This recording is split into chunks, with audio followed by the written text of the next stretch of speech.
मुगल वंश के तो हिंदी संस्थापक में का क्या नाम था? बाबर। बाबर सर। बाबर। पूरा नाम था जहीरुद्दीन मोहम्मद बाबर।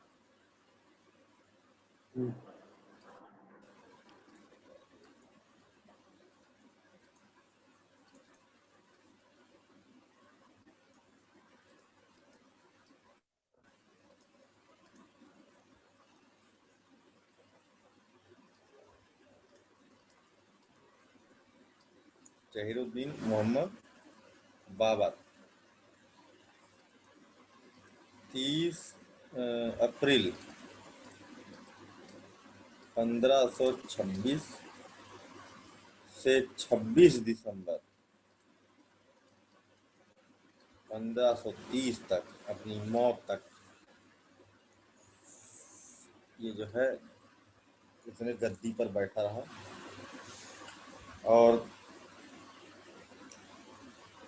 मिक्स्ड ब्लडेड था ये अपने पिता के तरफ से, मतलब इसके पिताजी तैमूर लंग के वंशज थे और इसकी माता चंगेज खान है ना।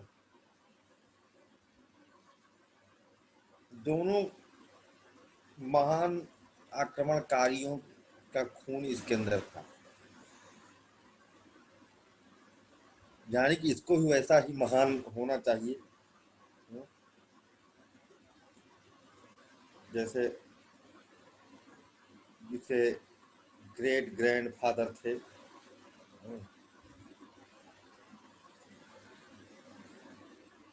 इसका जन्म हुआ था, अच्छा हाँ, क्या कहते हैं, हाँ, तैमूरिद डायनेस्टी। तैमूरिद डायनेस्टी उनके तैमूर लंग के मरने के बाद में बट गई थी टुकड़े टुकड़े में। तो इनके जो पिताजी थे उनको भी एक टुकड़ा मिला था, उमर शेख मिर्जा। इनके पिताजी का नाम था बाबर के उमर शेख मिर्जा।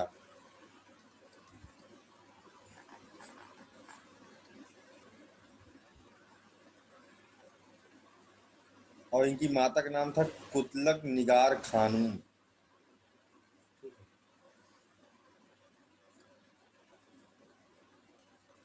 कुतलक निगार खानूम।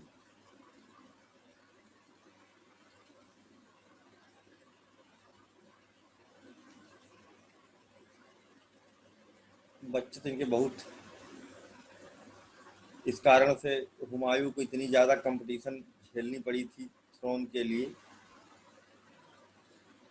अच्छा, बाबर का मतलब क्या होता है? बाबर, बब्बर शेर है, लायन। और ये उपाधि इनको किसने दिया था ये भी पूछा जाता है। अच्छा, कुल इनके बच्चे जानते हो कितने थे? 17। सोचो।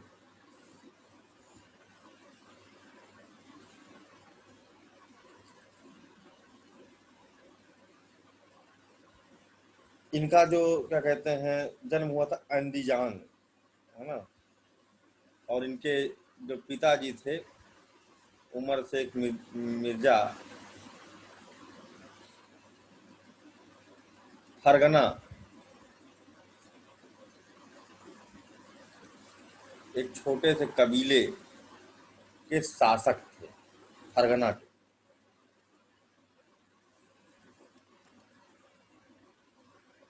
लेकिन इनके चाचा लोग भी इनकी गद्दी हथियाने के चक्कर में पड़े हुए थे, वो भी गद्दी छीनना चाहते थे।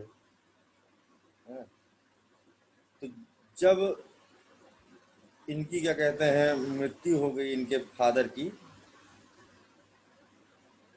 तो इनको गद्दी हासिल हुई 1494 में, जब फरगना के शासक बने। इनकी डेथ हो जाने के बाद में बाबर को फरगना की गद्दी पर बैठने का मौका मिला। अब बन गया बाबर यहाँ का शासक। कब? 1494। तो सब कुछ सही चल रहा था शुरुआत में, लेकिन इनके चाचा लोगों ने क्या किया कि इन अटैक करके इनका पूरा जबरदस्ती छीन लिया और उसके बाद इनको मार के वहां से भगा दिया। तो काफी समय इनको बेचारे को अपनी सेना इकट्ठी करने में समय लगा। 11 ही साल का था जब ये गद्दी पर बैठ गया था, एक छोटा सा किशोर कह सकते हो आप, है ना। तो इसको जीवन में स्ट्रगल शुरुआत में ही देखने को मिली। और कभी कभी जीवन में शुरुआती चरण में बहुत सारी असफलताएं देखने को मिलती हैं, तो ऐसा इनके साथ, बाबर के साथ भी हो रहा था। गद्दी पर बैठते ही कुछ ही माह में कंस्पिरेसी करके इनको गद्दी से उतार दिया गया।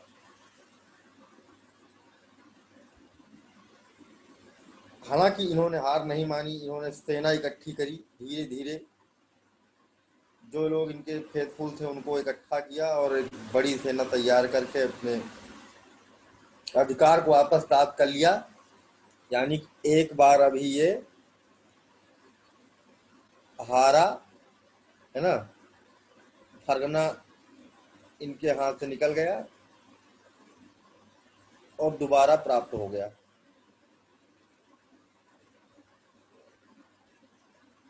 अब गद्दी पर बैठते ही ये धीरे धीरे और अपना साम्राज्य का विस्तरण करने लगता है।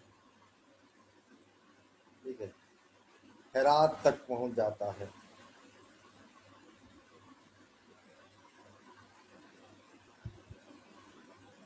फिर इसके दिमाग में आता है कि तैमूर लंग का जो कैपिटल जहां हुआ करता था, बहुत भी प्रमुख क्षेत्र उज्बेकिस्तान में एक जगह, इसका ड्रीम लैंड समरकंद, उज्बेकिस्तान में उसको ट्रांस कहते थे उज्बेकिस्तान को। ठीक है, अभी तो वहां पर समरकंद इसका ड्रीम लैंड था।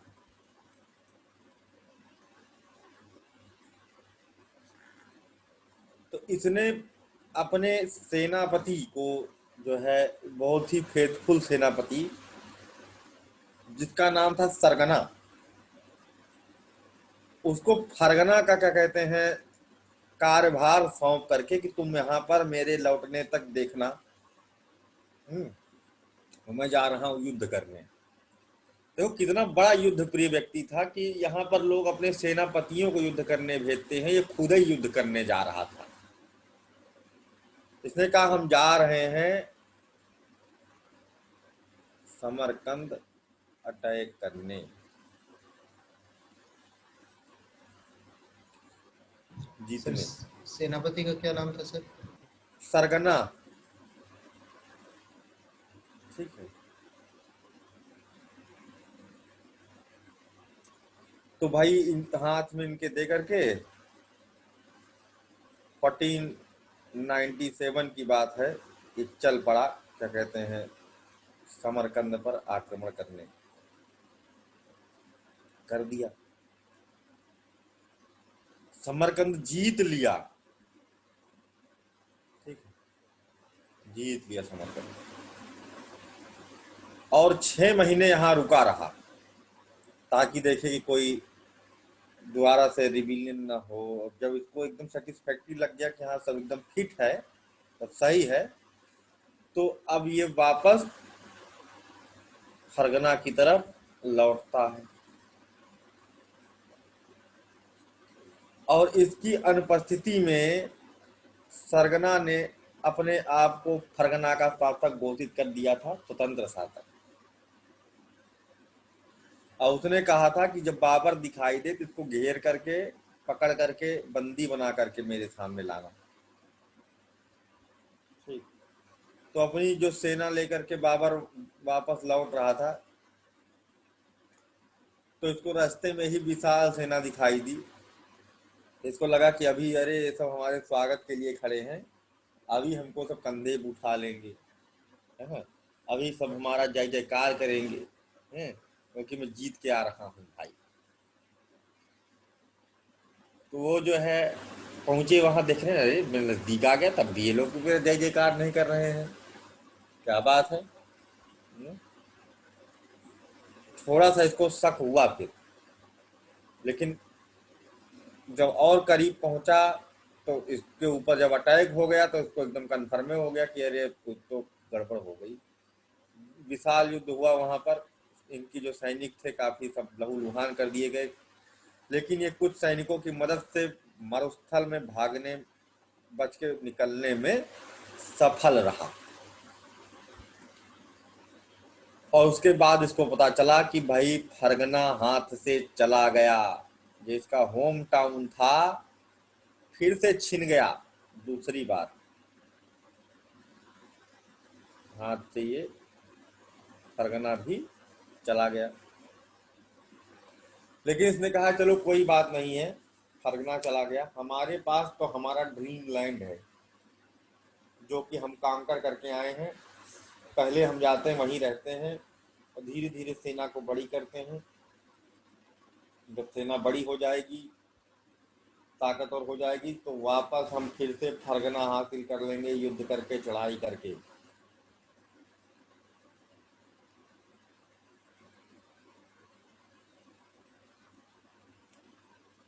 ठीक, तो ये अब मरुस्थल के दुर्गम रास्तों को पार करते हुए समरकंद पहुंचता है और देखता है अकेले ही पहुंचता है ना, और कोई था भी नहीं। देखता है कि वहां पर झंडा बदल चुका है, समरकंद के किले पर इसका झंडा उतार करके फेंक दिया गया था और सैबानी झंडा फहर रहा था। इसका मतलब यह था कि इसकी अनुपस्थिति में उज्बेक शासक सैबानी खान ने, है ना, वापस अपना राज क्षेत्र प्राप्त कर लिया था। मोहम्मद सैबानी खान समरकंद पर कब्जा कर लिया होता है।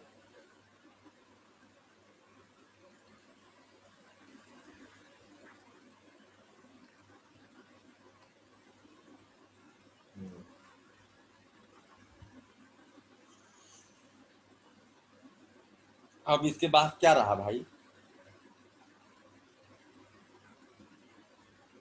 बाबर के पास कुछ बचा, ये भिखारी हो गया, दूसरी बार भिखारी हो गया।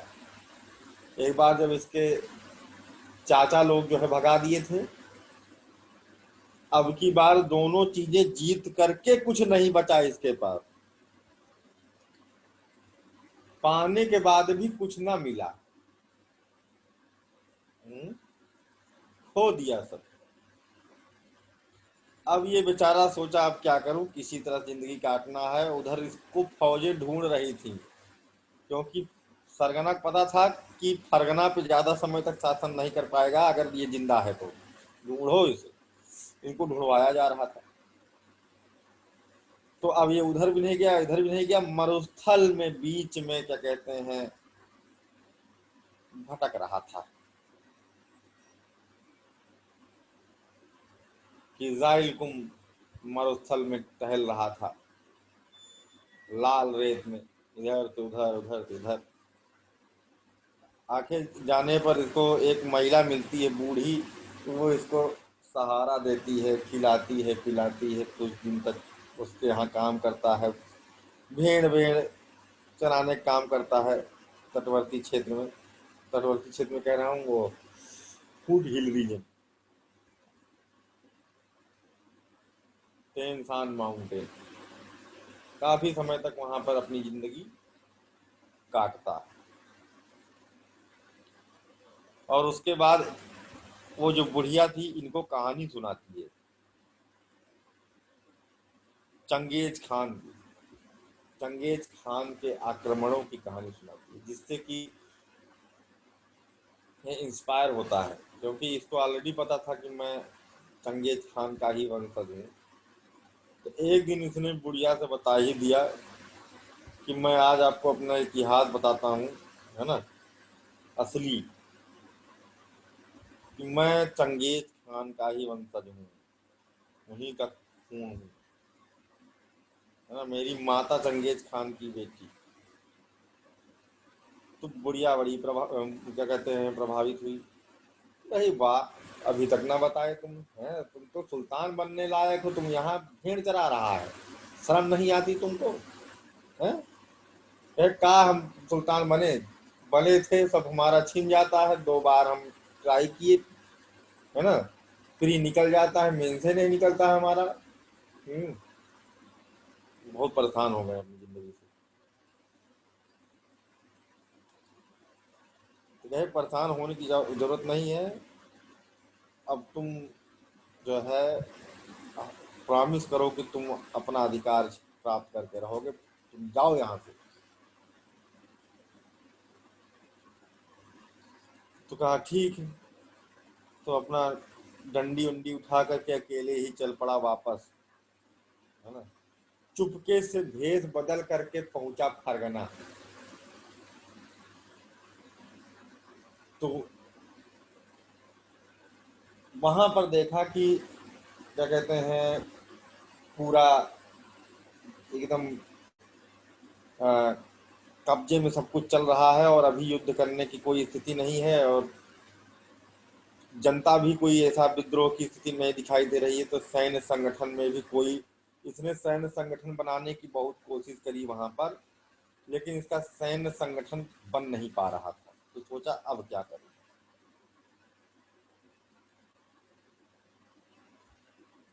तो इसने क्या किया कि मूव कर गया बगल में ईरान, नीचे आ गया साउथ की तरफ, पर्सिया,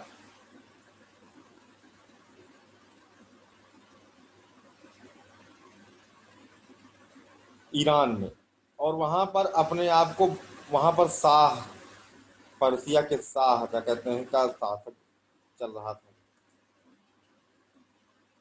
ये होते हैं खलीफा।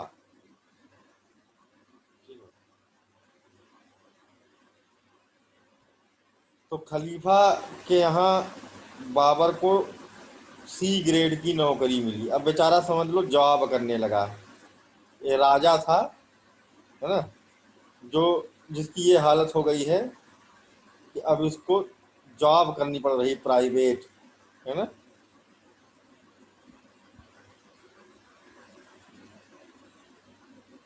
तो और लेकिन ये भी नहीं बताया कि वो सुन्नी है, क्योंकि सिया और सुन्नी का बहुत तगड़ा लड़ाई होता है ना। तो इसलिए उसने बिल्कुल नहीं बताया कि मैं सुन्नी हूँ, और सिया वाला पूरा अपना हुलिया बना रखा था, वैसे ही बोलता था, वैसे ही चीज़ें करता था, वही एक्टिविटीज जो सियाओं की है, और उनको प्रसन्न रखने की कोशिश करता था। फिर इनको धीरे धीरे, इनका रण कौशल, भाई योद्धा तो था ही लड़ाका तगड़ा, इसका रण कौशल देख करके इन्होंने इसको कहा कि तुम जो है अ, हमारे साथ शिकार पे चलो।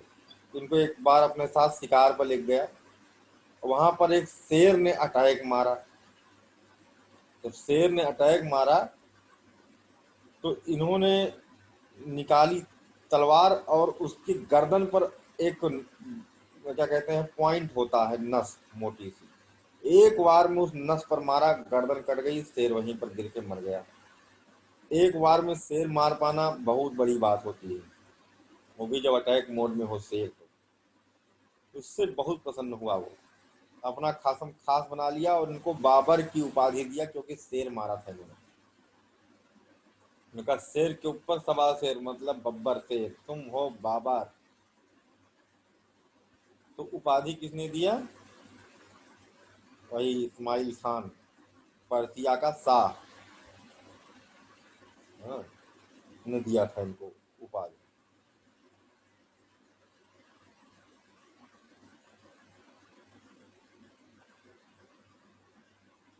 अपने आप को इसने बताया था कि मैं सिया इमाम मूसा अल काजिम का वंशज हूँ, वहां झूठ बोला था। हाँ।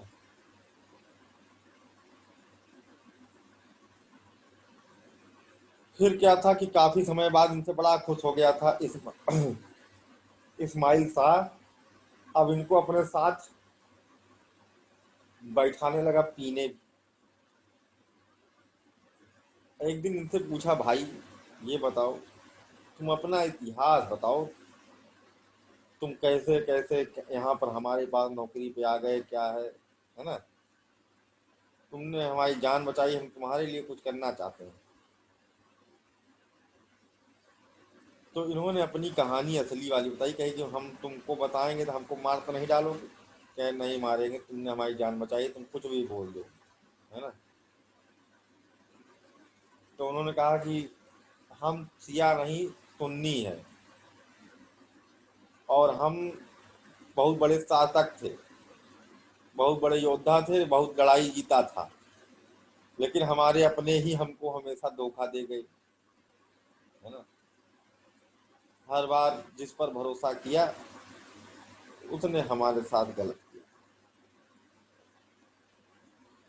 तो कहे ओ हो, तुम हो बाबर, क्या कहते, तुम हो वो, तुम्हारे बारे में हमें पता चला था कि क्या हो रहा है ना? ये देखो मित्र, तुम टेंशन न लो, तुम्हारा हमारे ऊपर एहसान है ना? और मैं तुम्हारा राज तुम्हें वापस दिलवाऊंगा। मैं तुम्हें सैनिक देता हूँ, और उस सैन्य सहयोग से तुम अपना राज्य वापस प्राप्त कर लोगे। जाओ मेरे दोस्त, जाओ। तो ढेर सारा, क्या कहते हैं इनको, सेना वेना, तोप वोप दे करके भेज देता, जाओ अटैक करो। अब ये पहुंचता है वहां, अटैक मारता है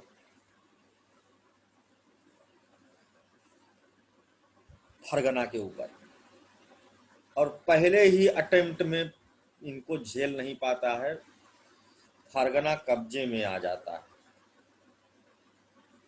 ठीक है, फरगना इनके कब्जे में आ जाता है दूसरी बार।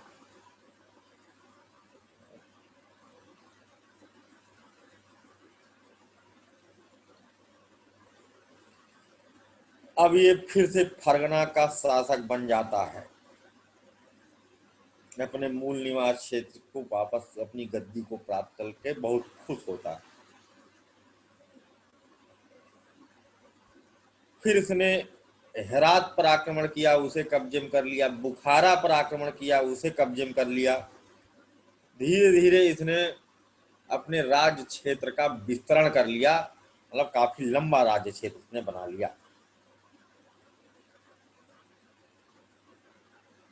इसके बाद फिर एक दिन इसके दिमाग में आया, 1511 की बात है,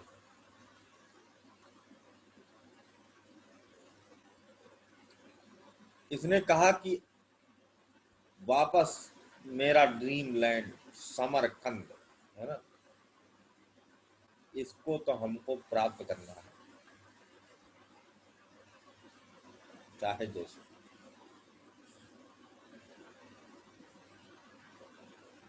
और अटैक मार दिया।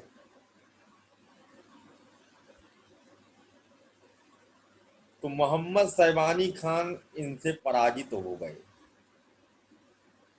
इस बार, हार गए, और समरकंद इसके कब्जे में फिर से आ गया। फिर से ये समरकंद का दूसरी बार शासक बन गया। अब काफी समय तक यहाँ पर रहा, देखता रहा, कोई दोबारा यहाँ पर कोई अटैक ना कर दे, कुछ कर दे, सब पूरा पुख्ता हो गया, कंफर्म हो गया। तो अपने किसी एक खास को वहां बैठा करके ये वापस फरगना की तरफ रवाना हो गया। तो जब ये वापस आता है फरगना, तो देखता है कि इसके गद्दी छीन लिया है, इसके चाचा के लड़कों ने कब्जा कर लिया है।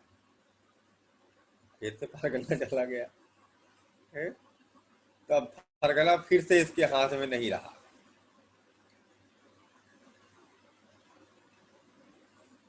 तो ये वापस फिर समरकंद पहुंचता है। तो जब ये वापस समरकंद पहुंचता है तो देखता है समरकंद पर जो है शैबानी खान के भतीजे ने, उलूग खां, कब्जा कर लिया।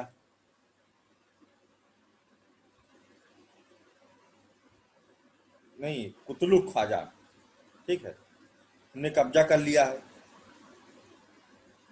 वापस। तो अब इसका फिर से कुछ नहीं बचा, ये फिर से भिखारी हो गया, है ना। जिस तरह इसकी स्थिति पहले थी वही स्थिति इसकी फिर से हो गई। इसीलिए कहते हैं ज्यादा चकर चकर नहीं करना चाहिए, जो है उसी में इंजॉय करते रहो, है ना। ये कर देंगे वो कर देंगे। दो नाव की सवारी नहीं करनी चाहिए सर। हाँ,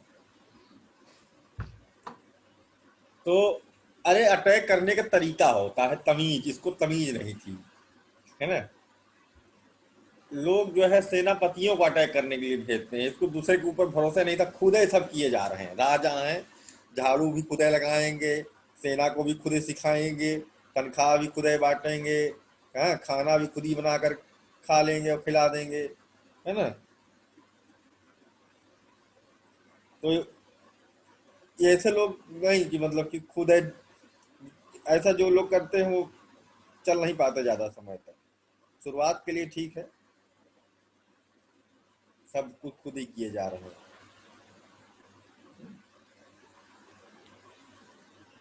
वैसे वो क्या नाम था एक सिंगर, क्या था सर वो समरकंद में बट गया था दोबारा से? कुतलुग बेग, ठीक है, भतीजा था शैबानी खान का, कब्जा कर लिया वापस अपना स्थान। वो सब वहीं शासक थे ही पहले से, ये जाके वहां से उनको हराते थे, वो वापस पा लेते थे। उनको जैसे ये चला जाता था, उनको मौका मिल जाता था, वो लोग वापस कैप्चर कर लेते थे।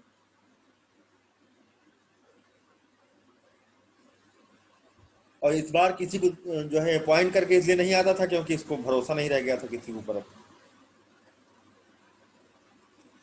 अब ये फिर से भिखारी हो गया, है ना, और वापस मुंह बना करके पीटी हालत, शकल, बुरी सी शकल लिए, मरुस्थलों से को पार करते हुए, है ना, उज्बेकिस्तान के फिजाइल को मरुस्थल को पार करके किसी तरह पहुंचता है, घटिया स्थिति में दरबार में पहुंचता है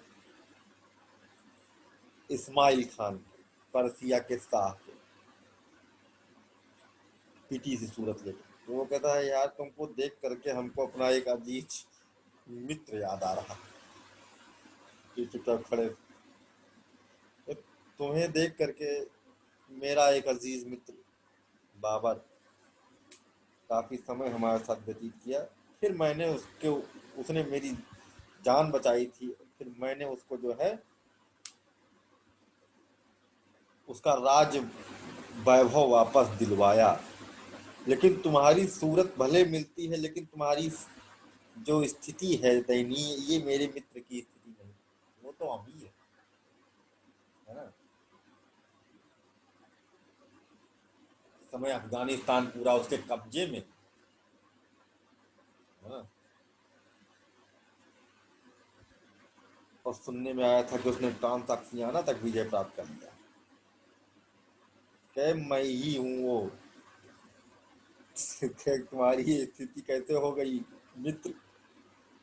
तो बताया अरे हम फरगना हमारा सही चल रहा था, लेकिन फिर क्या कहते हैं, आपकी कृपा से वहां पर जीत तो गए ही थे, लेकिन फिर हम चले गए दोबारा समरकंद आक्रमण करने, और वहां फिर सब गड़बड़ा गया फिर से हमारा। कहे तुमको इतनी अकल नहीं, बार बार तुम समरकंद समरकंद करते रहते हो, सब अपना गंवा के बैठ जाते हो, है ना। बहुत डांटा इनको, तो ये रोने लगे, कहेगा हमको आखिरी बार कुछ मदद कर दो भाई, अब दोबारा हम नहीं, कहे तुमको हम आखिरी बार अब मदद कर रहे हैं, इसके बाद लेकिन तुम हमको कभी अपनी शकल अब नहीं दिखाना, यहाँ किसी चीज के लिए मत आना, है ना। और दूसरी बात, तुम कहीं जा करके मरो कटो, फिर हमसे कोई मतलब नहीं है, जाओ समरकंद जीतो, फरगना जीतो, जाओ जो करना जीतो, तुमको लास्ट बार हम तोपे और छोटी सी सेना दे रहा हूँ, ठीक है। तो इनको छोटी सी सेना और कुछ तोपें, खाने पीने के सामान वगैरह रास्ते के लिए दे करके इनको अलविदा कह दिया कि अब तुम अपना शकल हमको ना दिखाना, भिखारी कहीं का, मुंह उठाए चला आता है जब देखो तब तुम मार पिटा करके। तो इसने सोचा कि कहाँ हाथ साफ करूं, है ना, सेना छोटी सी है ना, हारत बहुत हूं मैं और जीता भी बहुत हूं मैं, लेकिन अभी हाथ साफ करने के लिए, शुभ करने के लिए कोई छोटा आदमी मिल जाए जिसको मार दें और जीत जाए। और इसने ये भी कसम खाई कि अब हम लौट के वापस नहीं जाएंगे ऊपर, बहुत दुख हो गया हमें, मन हमारा जो है टूट गया। अब जो है अब IAS की नहीं, PCS की तैयारी करें, नो मोर ईमेल्स।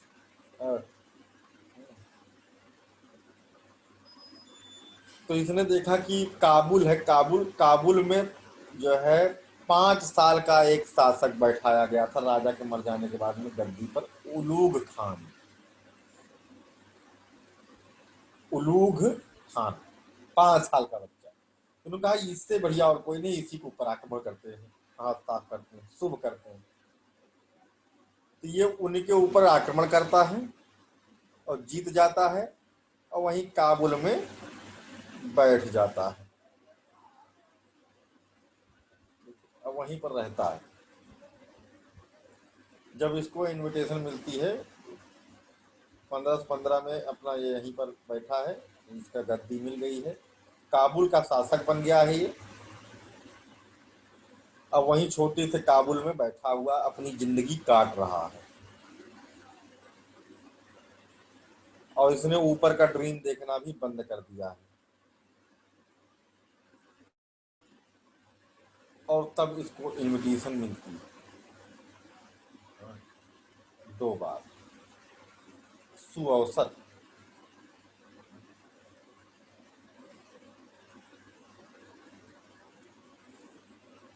इंडिया में उस समय शासन चल रहा था लोदी डायनेस्टी का। इब्राहिम लोदी उस समय शासक थे, और इन भीतर घात का शिकार वो भी हो रहे थे। उनके एक चाचा थे जिनका नाम था आलम खान लोदी। तो 1519 में सबसे पहले किसने बुलाया, उनका नाम भी नोट करना, आलम खान।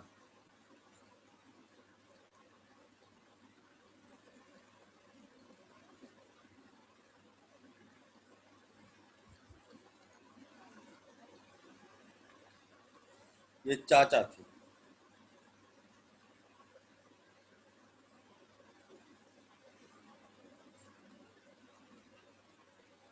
तो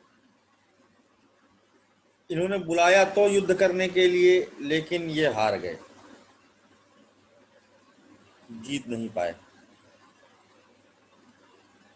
वो वापस चले गए थे अपनी जगह पर। आलम खान लोधी पंजाब का गवर्नर था, आलम खान लोधी। फिर कुछ समय के बाद 1521 में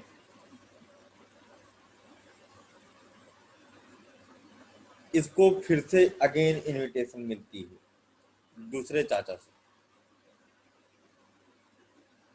दौलत खान लोधी।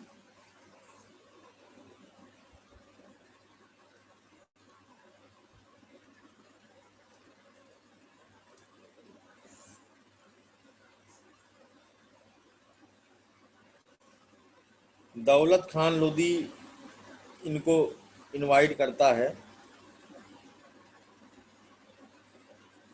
और उसका टारगेट होता है कि वो अपने बेटे को गद्दी पर बैठाएगा, ठीक है, इनको हटा करके।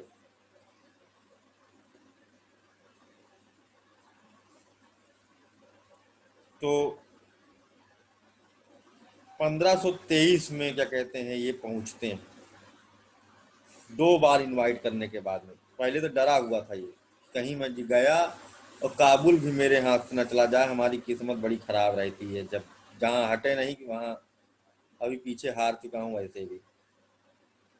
तो दौलत खान ने इनको 2 बार बुलाया, एक बार 1521 में, फिर एक बार 1523 में। जब इनको दोबारा बुलाया तो इसने कहा चलो यार चलते ही, किस्मत बहुत बुला रही। पहले अटेम्प्ट में ये झेलम नदी के किनारे पर बसे एक क्षेत्र भीरा को जीतने में सफल रहा था। भीरा, लेकिन जल्द ही क्या कहते हैं, ये वापस पराजित करके भगा दिया गया।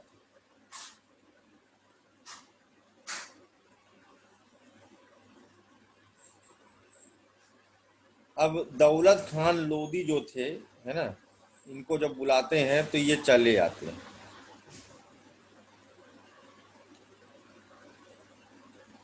और सबसे पहले ये दीपलपुर पर कब्जा करता है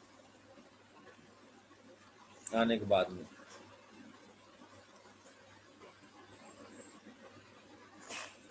अच्छा, दौलत खान लोदी को ये लगता था कि जैसे तैमूर लंग का आक्रमण हुआ था और उसके बाद में कौन सी डायनेस्टी स्थापित हुई थी?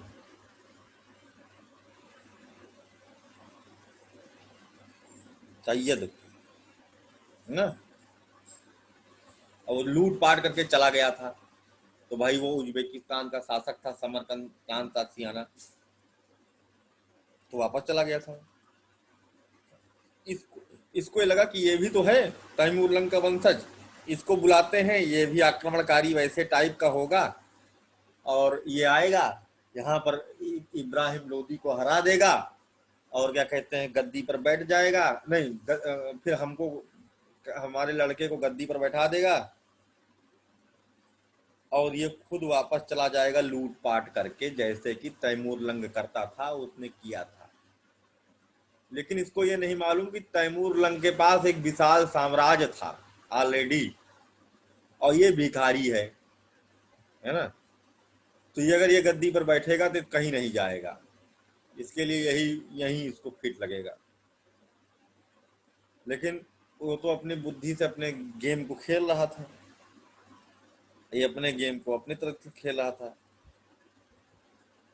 अब दीपलपुर थोड़ा सा कब्जे में आ गया, लेकिन इब्राहिम लोदी ने इसको इग्नोर किया। उसने कहा अरे गया होगा, छोटा सा एरिया है ना, वापस प्राप्त कर लेंगे, इसका काम हम दौलत खान बोलते हैं, क्या हो रहा है देखो। अब यहाँ पर इसने समय व्यतीत किया, धीरे धीरे धीरे धीरे धीरे धीरे इसने मौके की तलाश की, है ना, कि जब सही मौका लगेगा तब जो है हम काम करेंगे। तो 4 अटेम्प्ट में छोटे छोटे टुकड़ों को इसने पहले जीता था। अब की बार ये फूंक फूंक करके कदम रख रहा था, बुद्धि आ गई थी इतना हारने के बाद। और 5वां अटेम्प्ट था, ठीक है,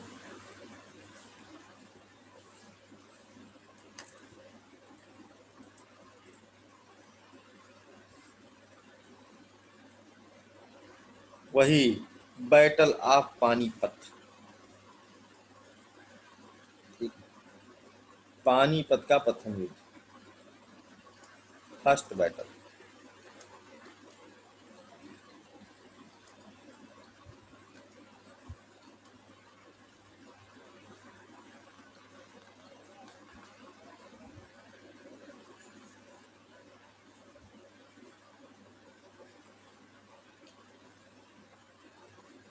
अप्रैल 1526।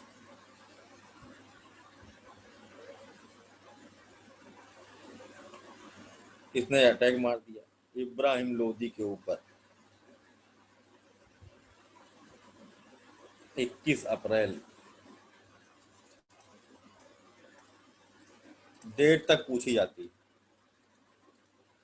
मिलान करने के लिए, या फिर कौन कब हुआ था, ये अब तो छोटे लेवल के एग्जाम में पूछता है। क्योंकि सभी रटे बैठे होते हैं।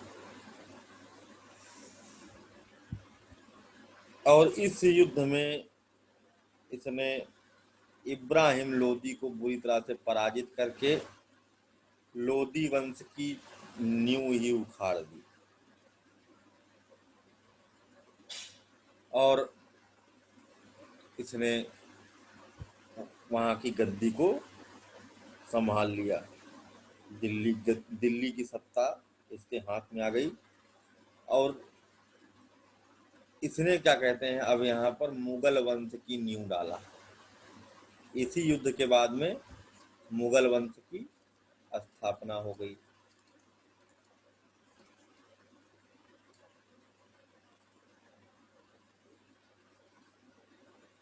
अब क्या था कि राणा सांगा ने भी इसको शुरुआत में इनविटेशन दिया हुआ। जब ये यहाँ पर आ रहा था तो इसमें ये पता लगवा रहा था कि कौन कौन है जो कि विरोधी हैं इब्राहिम लोदी के। तो उसको ये भी पता चला था कि राजपूत शासक मेवाड़ के राणा सांगा जो हैं वो भी नफरत करते हैं इससे, तो उनसे भी इसने संपर्क साधा था। तो राणा सांगा ने कहा था हाँ हाँ आओ आओ आओ आओ हम तुम्हारी हेल्प करेंगे, ऐसा कहा जाता है कि ऐसा कहा था। लेकिन जब इनको राणा सांगा का पता चला कि ये यहाँ पर खुद शासन करने की इच्छुक है तो आगे जाकर के हमारा कंपटीटर बनेगा, तो इन्होंने इसकी कोई हेल्प नहीं की। इसकी नीयत समझ गए थे। लेकिन ये राणा सांगा को सबक सिखाना चाहता था, इसलिए इसने राणा सांगा के ऊपर अटैक कर दिया और यह युद्ध कहलाता है खानवा का युद्ध, बैटल ऑफ खानवा। अगला महत्वपूर्ण युद्ध।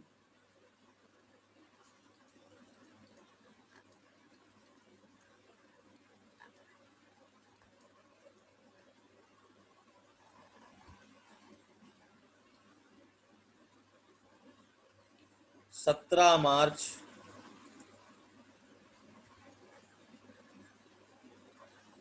1527।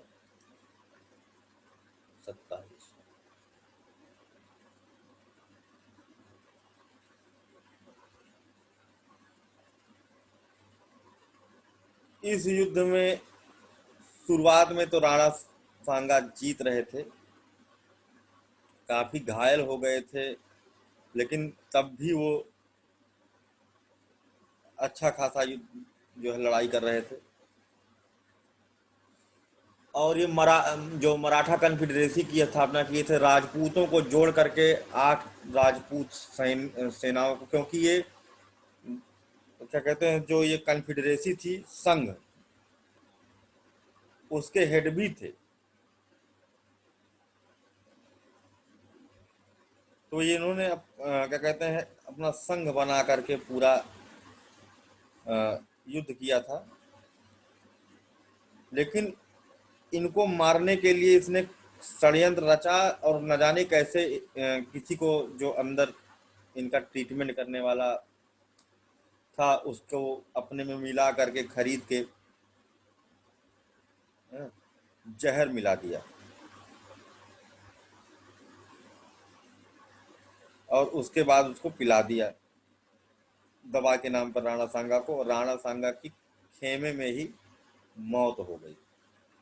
और उनके मरने के बाद फिर जो ये कन्फेडरेसी बनी थी, है ना, जिसमें साथ दे रहे थे इनका, अच्छा इसमें एक लोग और साथ दे रहे थे इनका, मुस्लिम शासक भी इनका साथ दे रहे थे। ठीक है। मेवात का शासक था खानजादा राजा हसन खान। मुस्लिम शासक कौन कौन थे जिसने इनकी हेल्प किया था? मेवात के शासक थे हसन खान,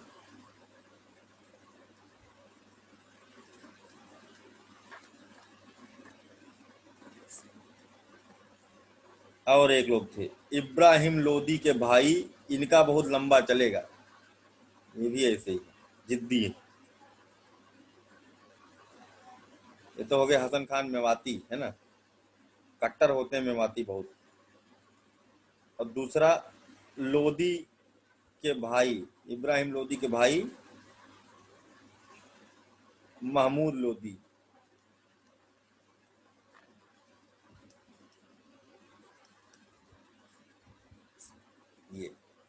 ये काहे साथ दे रहे थे? इन्होंने हमारे भैया को मारा, हम भी इनको मारेंगे, है ना, और अपना राज्य वापस प्राप्त कर लेंगे। ये इस चक्कर में साथ दे रहे थे। दुश्मन का दुश्मन दोस्त होता है, कॉन्सेप्ट कोई इनको पढ़ाया था। इसके अतिरिक्त ग्वालियर के राजा, अजमेर के शासक, है ना, और चंदेरी के शासक, मारवाड़ के शासक, अंबर के शासक, है ना, ये सब इकट्ठे होकर के युद्ध कर रहे थे। लेकिन जब हेड ही मर गया तो सब वापस चले गए। और यही गलती थी इनकी, किसी और को युद्ध हेड नियुक्त करके बदला लेना चाहिए था। इस तरह से जीत हो गई बाबर की। बाबर ने इस युद्ध को धर्म युद्ध का नाम दिया था कि काफिरों के ऊपर इस्लाम की विजय है। और इस विजय के बाद बाबर ने स्वयं को गाजी की उपाधि धारण किया था। गाजी।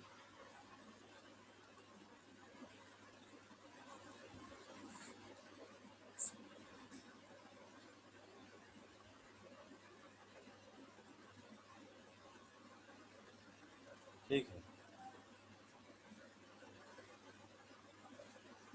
इसके बाद इसने कई रिफॉर्म किए। इसने मदिरा बैन कर दिया पूरे अपने राज्य क्षेत्र में, शराब, क्योंकि वो इस्लाम में हराम है। जितने भी मदिरालय थे, क्या बोलते हैं उनको, जो भी मधुशाला, है ना, तुड़वा डाला।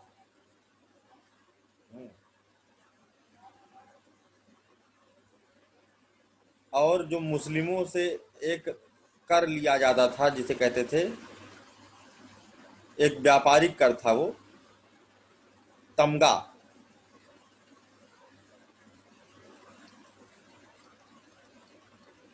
तमगा नाम का कर था, व्यापारिक कर, जो लेते थे मुस्लिमों से। इसने माफ कर दिया कि अब तमगा नहीं लेंगे। तो ये कुछ चीजें दिखावापन में इसने करी कि मुस्लिमों को भरोसा हो कि हाँ, ये सच्चा इस्लाम का बंदा आ गया है, मिल गया है।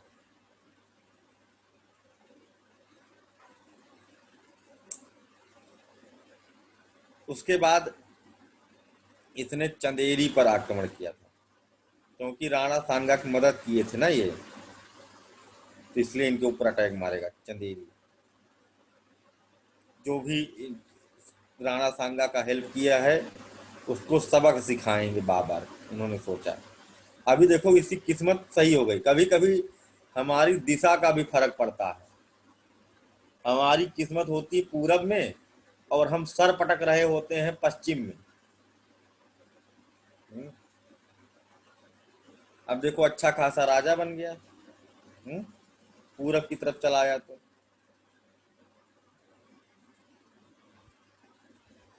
चंदेरी का शासक का नाम था मेदनी राय, ये भी इंपॉर्टेंट है।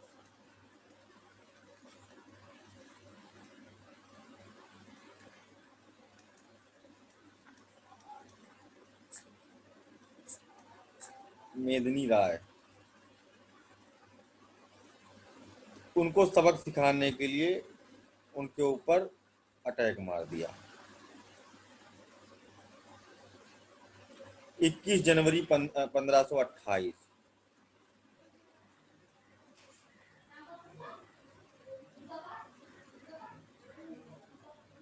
को ये युद्ध, चंदेरी का युद्ध जिसे कहा जाता है, लड़ा गया। और इसने उनको पराजित कर दिया, चंदेरी को भी कब्जे में ले लिया, है ना। चंदेरी के राजा ने समर्पण कर दिया।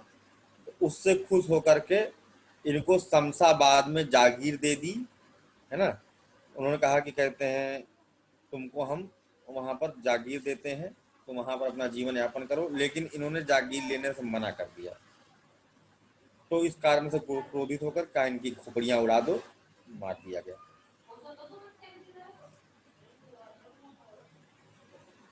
अगला होता है बैटल ऑफ घाघरा। ठीक है, इसका अंतिम युद्ध था घाघरा का युद्ध।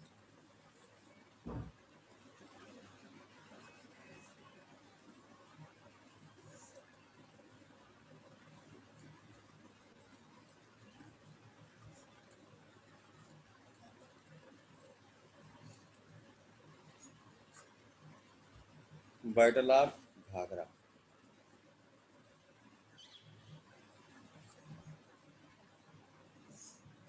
जनवरी, इसका डेट 1529, देखना पड़ेगा इसका डेट क्या है। 5 अप्रैल 1529। कितना है? 5 अप्रैल 1529।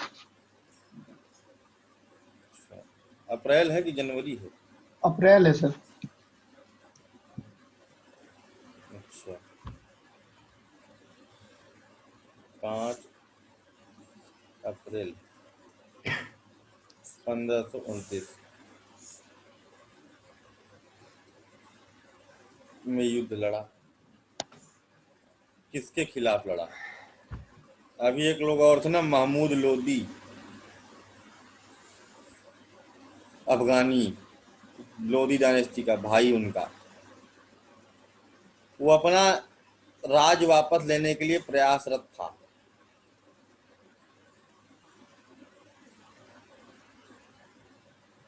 और उसने क्या कहते हैं, कुछ सेना वेना अपनी इकट्ठा कर रहा था, कॉन्स्पिरेसी करने की कोशिश कर रहा था, अफगानों को इकट्ठा कर रहा था। चुनार में उस समय वो रुका हुआ था, बिहार। घाघरा नदी वहीं से होकर, वहाँ घाघरा नदी के तट पर। तो ये आगे बढ़ करके कि ये आगे षड्यंत्र रच सकता है, अभी पीछे भी साथ दिया था, सबक सिखाने के लिए इसने आक्रमण कर दिया। उसके साथ में बंगाल का शासक नुसरत शाह भी था, है ना। अफगानी होने के कारण वह भी महमूद लोदी को सहयोग दे रहा था।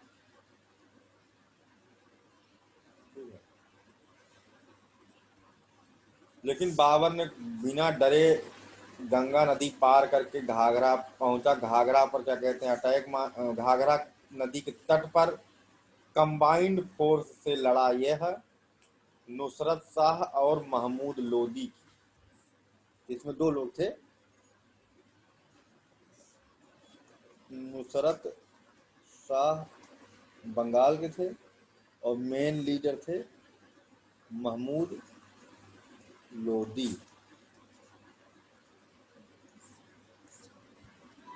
काफी बढ़िया युद्ध हुआ, है ना। और इसमें नुसरत शाह के साथ बाबर ने दिमाग लगा करके इनको तोड़ लिया।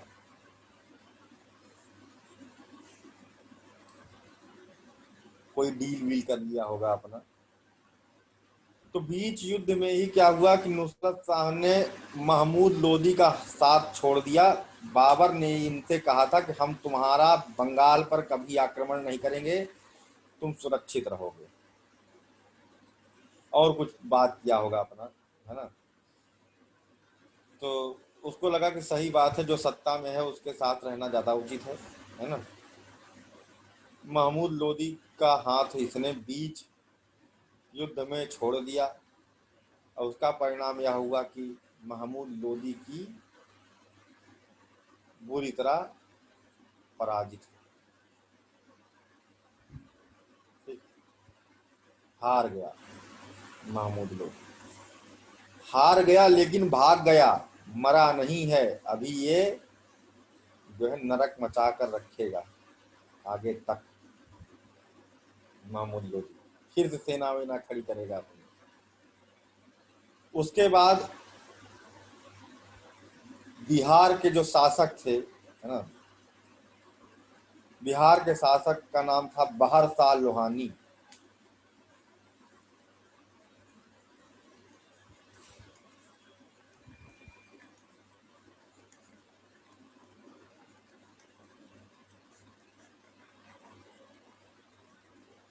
जैसे बिहार के शासक, बंगाल पर तो इसने बोला ही कि हम तुमको नहीं मारेंगे, नुसरत शाह को।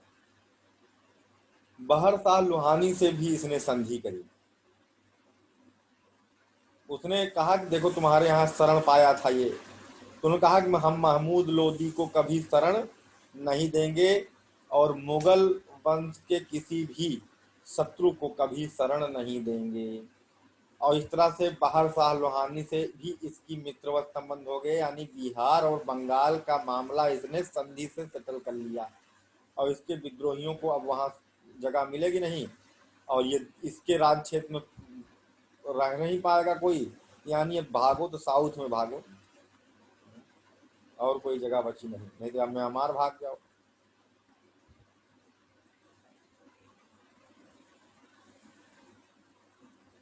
तो इसका एक और गुलाम था जो बाबर को बहुत ही ज्यादा प्रिय था, जिसका नाम था फरीद।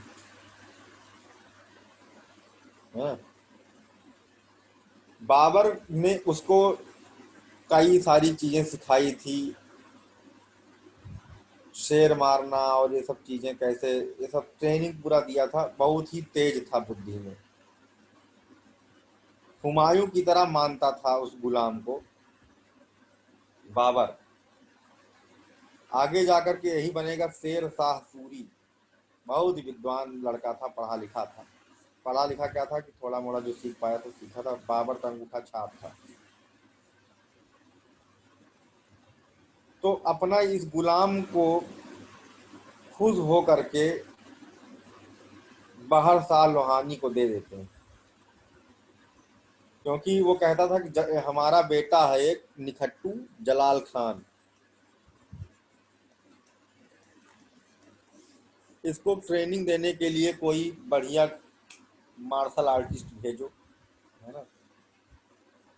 तो इन्होंने कहा ठीक है। तो इन्होंने इनको जलाल खान बहर शाह लोहानी के पुत्र को बढ़ाने का मतलब युद्ध कला में परिणत करने के लिए डोनेट कर दिया। तो ये भी चला गया, है ना। हालांकि लकी था इनके लिए।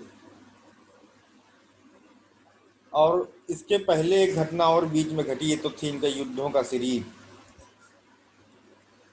ये जो दौलत खान लोदी थे, ये जब ये गद्दी पर पानीपत का प्रथम युद्ध हुआ और ये गद्दी पर बैठ गया, तो दौलत खान लोदी सोच रहा है कि अब ये उतरेगा, कहेगा आ जाओ भाई तुम गद्दी संभालो, हम जाएं वापस, है ना। वेट कर रहा था और ये गद्दी से उतरे नहीं रहा, ना कुछ कह रहा कि हम कब जाएंगे कब आएंगे।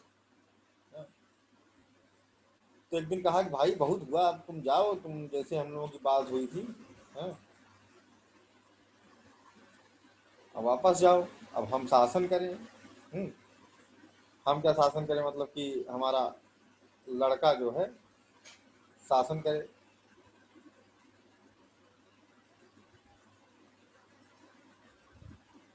इसने अपने बेटे गाजी खान लोधी को भेजा इनके पास, है ना, कि मैसेज लेकर के कि आप अब जो है गद्दी छोड़कर वापस जाओ अपने घर, काबुल जाओ, और जो लूटना उटना हो लूट लिया होगा, अब सब लेके जाओ। तो बाबर ने कहा अरे जाओ यार, तुम फालतू बातें कर रहे हो, बहुत काम करना हमको। तो आके लौट बताया कि पापा इनका इंटेंशन ठीक नहीं लग रहा, हमको कह रहे तुम जाओ यार, फालतू बात करो, ऐसे हमको बोल दिए। तो अब जो है उसको कहीं भनक लगी कि ये गड़बड़ कर रहा है। तो बड़े ही क्रोध में, और ये चाहता था राजा बनाना दिलावर खान लोधी को, जो इसका बेटा था, है ना, दिलावर खान। बड़ा बेटा महमूद, क्या नाम है उसका, दौलत खान लोधी दिलावर खान को गद्दी पर बैठाना चाहता था, इसीलिए पूरा षड्यंत्र रचा था।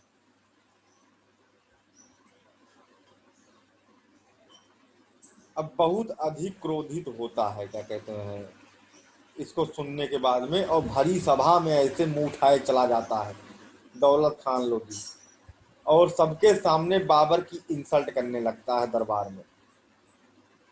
कहता है कि बहुत झूठा और मक्कार आदमी है ना। इसने क्या कहते हैं बहुत ही वादा खिलाफत करी, कहा कि हम ऐसे करेंगे वैसे करेंगे, अब देखो, है ना। इसने क्या किया, तो बहुत तेज गुस्सा आ गया। इसने कहा कि इसको पीटते हुए कारागार में बंद कर दो। सुल्तानपुर की जेल में इसको बंद कर दिया जाता है। पहले खूब मारा जाता है इसको, कोड़े कोड़े, है ना,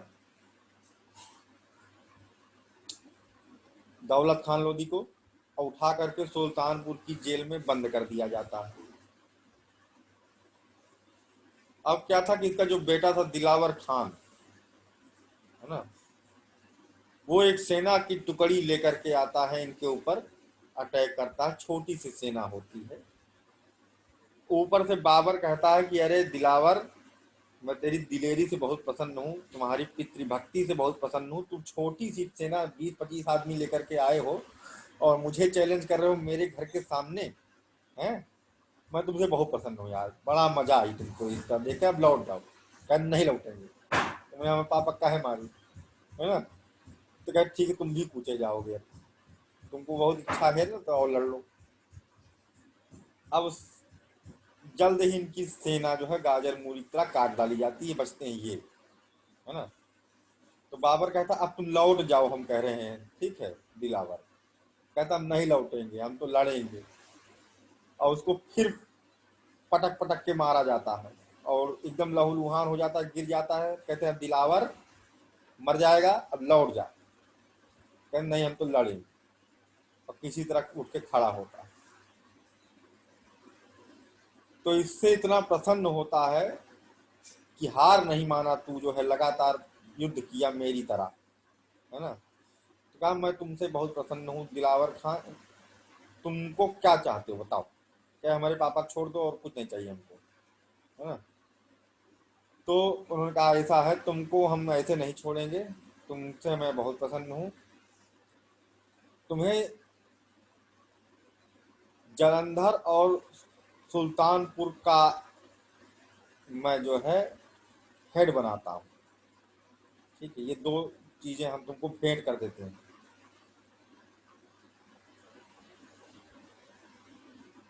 तो सुल्तानपुर के ही कारागार में तुम्हारे पापा बंद हैं।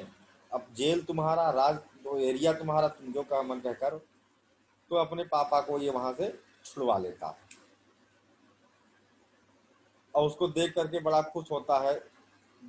दौलत खान कहता अरे बेटा, तुमने कब्जा कर लिया यहाँ। एक कब्जा नहीं किया हूँ, हमको उसने दिया है ना। कह क्या दिया, कह जालंधर और सुल्तानपुर। कहे तू इतना मूर्ख आदमी है, नाक कटा लिया तू, वहां भीख लेकर के आया है। हमको मर जाने दिए होते यहीं पर, तुम भीख मांग करके हमको इस तरह छुड़ा रहे हो। कितना इतिहास में नाम हमारा खराब कर दिया तुमने। बहुत घटिया लड़का पैदा हुआ मेरा, है ना। तुमको हम दिल्ली का सम्राट बनाने चले थे और गधे कहीं के तुम दो ठो छोटी छोटी जगह लेकर के खुश हो गए। चलो मेरे साथ। अब ये यहाँ फिर पहुंचा उनके भरे दरबार में।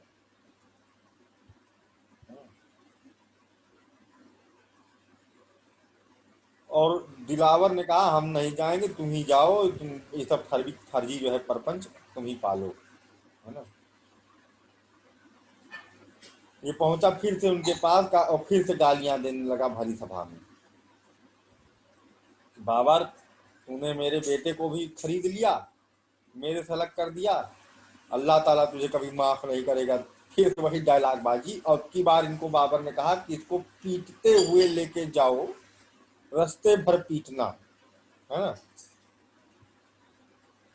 और रास्ते में जब इसकी पिटाई होते होते होते होते मर गया। इसलिए ज्यादा बकैती नहीं छा, कुछ लोग होते हैं चिल्लाने चले जाते हैं मुंह उठाए, लेकिन दिलावर खान से प्रसन्न था। तो दिलावर खान क्योंकि इनके अकॉर्डिंग काम कर रहा था, दौलत खान और गाजी जो थे ये दो लोग गए थे वहां, दोनों लोग पीछे गए थे। गाजी तो कूद गया था पहाड़ से, मर गया था भाग करके। बचा था केवल यही दिलावर खान जो कि इनके अकॉर्डिंग काम करने लगा था। उसको क्या कहते हैं, सुल्तानपुर और जलंधर मिल गया था। इनको खान खाना की उपाधि मिला था, इसने दिया था।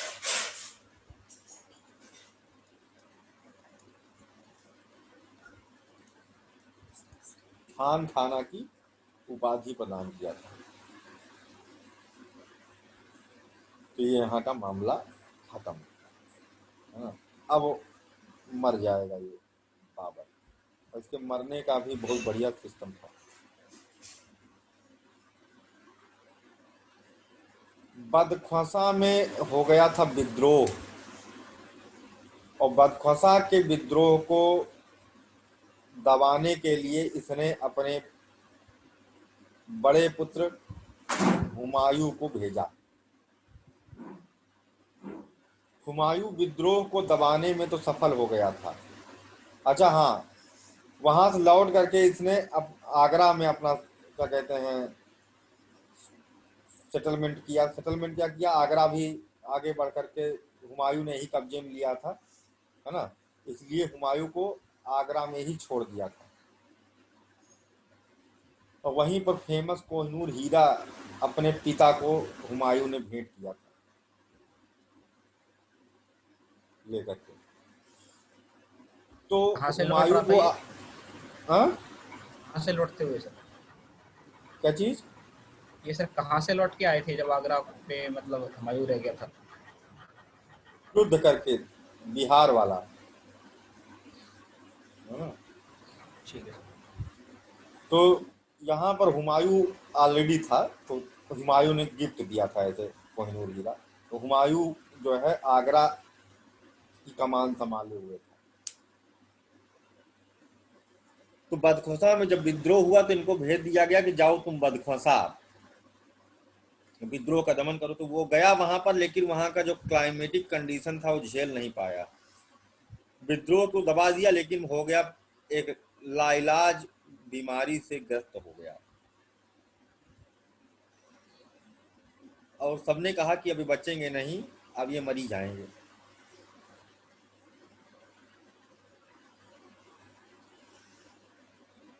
तो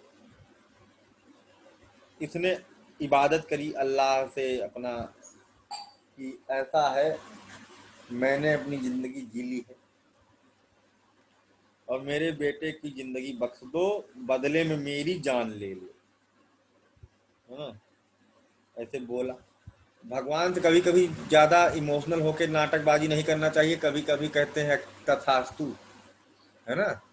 तो इमोशंस में सारा कहानी गड़बड़ हो जाता है। तो उन्होंने कही तथास्तु अल्लाह ने, और इनका क्या हो गया फिर, वही बीमारी सेम इनको लग गई, है ना। और हुमायूं ठीक हो गया और ये बेचारे निपट गए। 1530 में बाबर की मृत्यु हो गई, 26 अक्टूबर 1530 मर गया है बाबर।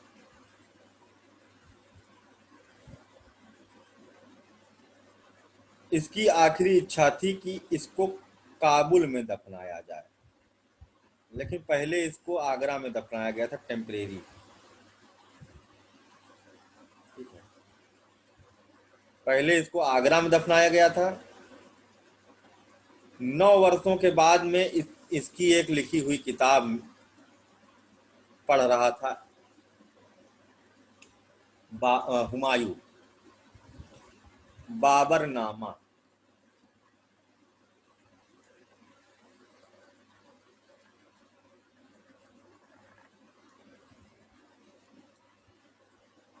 आगरा में एक जगह है आराम बाग।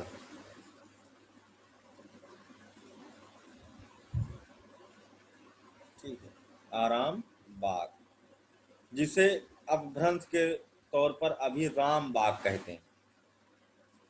टेम्परेरली इसको पहले आराम बाग में दफनाया गया था। ये याद रखना कि काबुल में ले जाए जाने से पहले बाबर को कहाँ दफनाया गया था। तो आराम बाग में दफनाया गया था। बाबरनामा पहला आत्मकथा ग्रंथ है, ठीक है, जो इसने लिखा था मुगल काल। तो उसमें लिखा था कि काबुल में हमें दफनाया जाए, इनकी इच्छा। तो हुमायूं ने फिर इनका जो है यहाँ खुदवा करके और काबुल में दफनवा दिया। और यह काम करने का टास्क दिया था राजा राम जाट को।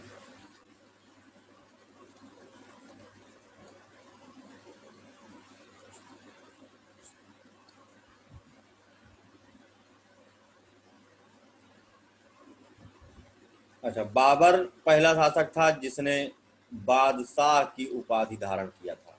बादशाह, बादशाही शासन इसने स्टार्ट किया।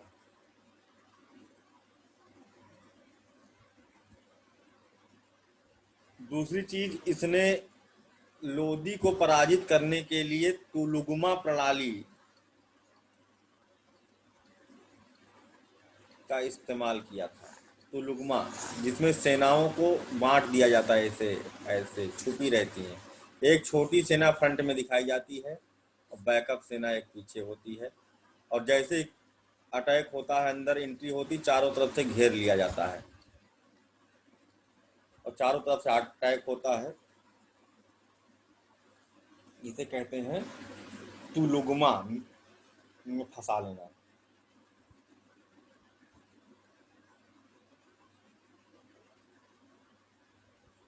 ये तो सर पहले भी था ना सर। हाँ, तो सर गौरी ने भी तुलुगमा गौरी के समय भी था सर, और उससे पहले हाँ, जो घनानंद के समय भी था। तुलुगमा युद्ध प्रणाली, तुलुगमा घनानंद ने बनाने की कोशिश की थी लेकिन बन नहीं पाया था, है ना।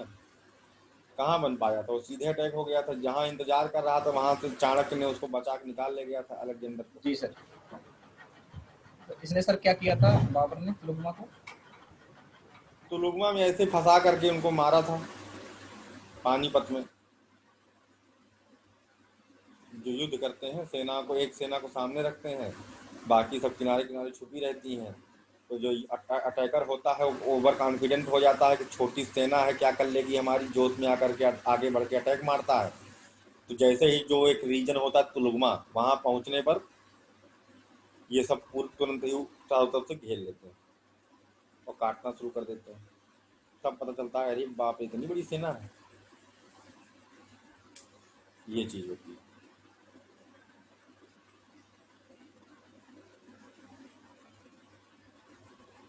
अच्छा, फरगना की गद्दी पर जो इनको शासन मिला था, इनके पिता के मर जाने के बाद में, इनको कौन बैठाया था, राज तिलक किया था?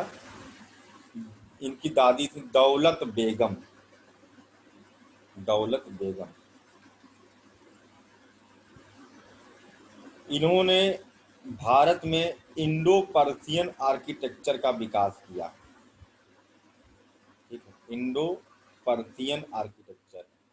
अभी तक जो प्योर इस्लामिक या इंडो इस्लामिक आर्किटेक्चर चल रहा था, दिल्ली सल्तनत का आर्किटेक्चर इंडो इस्लामिक आर्किटेक्चर था। इसको ध्यान में रखें।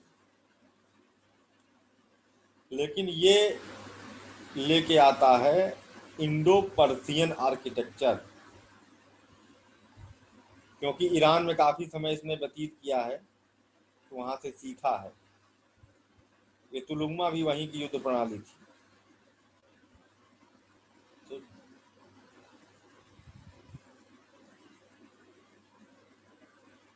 जिसे कहते हैं चार बाग स्टाइल ऑफ आर्किटेक्चर।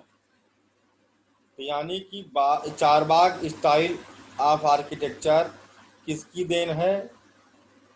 ये जो है बाबर की देन, पेपर में कई बार पूछा गया। बाबर ने बनवाया था। आराम बाग भी चारबाग स्टाइल पर ही है। हुमायूं का मकबरा, ताजमहल, है ना, कई सारे ऐसे मॉन्यूमेंट हैं मुगल काल का जो कि चारबाग स्टाइल पर ही आधारित हैं। जैसे राम बाग जिसे कहते हैं, आराम बाग, जिसमें इसको दफनाया गया था वो। हुमायूं का मकबरा,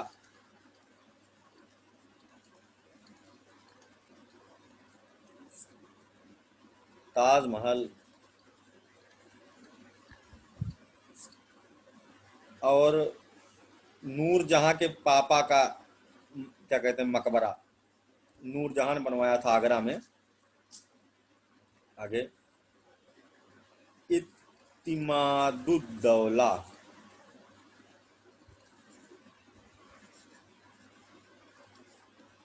का मकबरा, ये नूरजहां के पापा थे,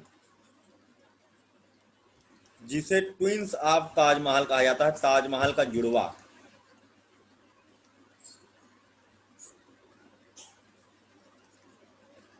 और इसे कहा जाता है पर्ल ऑफ मुगल आर्किटेक्चर भी कहा जाता है, मुगल वास्तुकला का मोती, क्योंकि पहली बार रंग बिरंगे कीमती पत्थरों का भी इस्तेमाल किया गया आर्किटेक्चर में। जेवल ऑफ द मुगल आर्किटेक्चर कहते हैं इसे,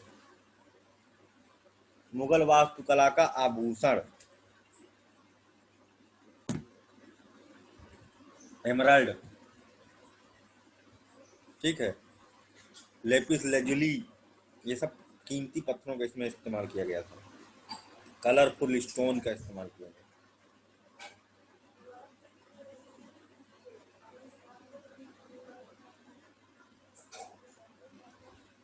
हुमायूं का जो मकबरा है ये पहला है बगीचाई मकबरा।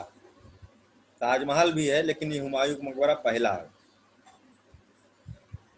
चारबाग स्टाइल को फुलफिल करता है पूरा। इसमें क्या होता है कि मॉन्यूमेंट सेंटर में होता है, चारों तरफ से एंट्री होती है, एक तरफ से जल प्रवेश और निकासी की व्यवस्था होती है मेन मॉन्यूमेंट सेंटर में, और ये सब बगीचे। चारबाग,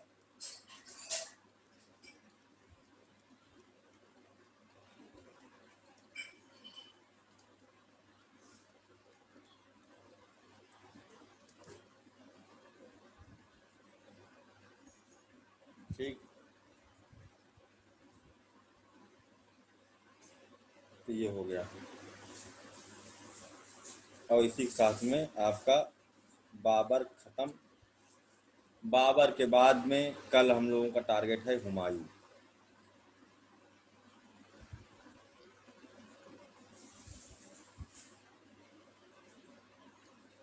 ठीक है, बाबर द एंड। ठीक, किसी कुछ पूछना है? Sir thank you sir.